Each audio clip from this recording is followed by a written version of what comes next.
about selling your rental property but are afraid of the capital gains taxes, guess what? You're not alone. And the one thing that really frustrates me is that some rental property owners don't realize that they can defer these very big taxes, sometimes forever, with a 1031 exchange. And real quick, a 1031 exchange is when you sell one rental property and buy another one with very specific rules and timetables and can defer your capital gains and other taxes, sometimes forever. How to do a 1031 exchange. Step 1, talk to your accountant. Why your accountant? Your accountant knows what your taxes look like and how you filed your tax return on your rental property in the past. So this is really, really important. The IRS website will tell you that 1031 exchanges have saved money on your capital gains taxes and other taxes you would pay if you directly sold your property instead of exchanged it. Step 2, get ready to sell and buy. At this time, it's also really important to communicate with your agents, your selling agent, listing agent, the agent in which you might buy your property with.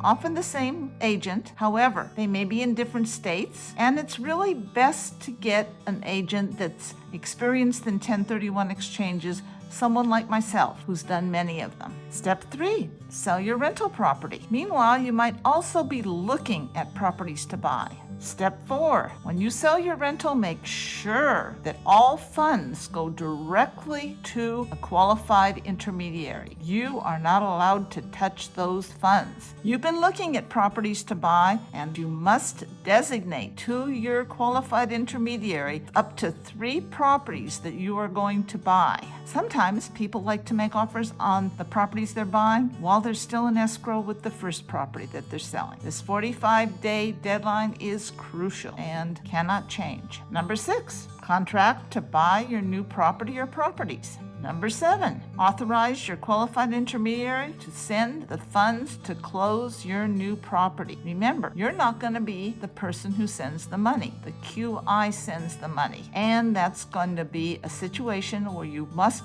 close on your new property within 180 days past the time that you sold your previous rental. And file your income tax returns that reflect your exchange. Shows your new property and shows that you will have a tax-deferred exchange. Oh, by the way, if we haven't met, I'm Maxine Golden. I'm a real estate broker and salesperson, and I have been helping owners like you to buy and sell properties since, I'm not going to tell you since when, but needless to say, I know how to help you with this stuff. I started the 1031 Exchange Lady channel on YouTube to help rental property owners like you buy and sell properties and defer your capital gains taxes. So click below to see how to do a 1031 exchange with your rental property, and also more about me, Maxine Golden, your 1031 Exchange Lady. I look forward to seeing you there.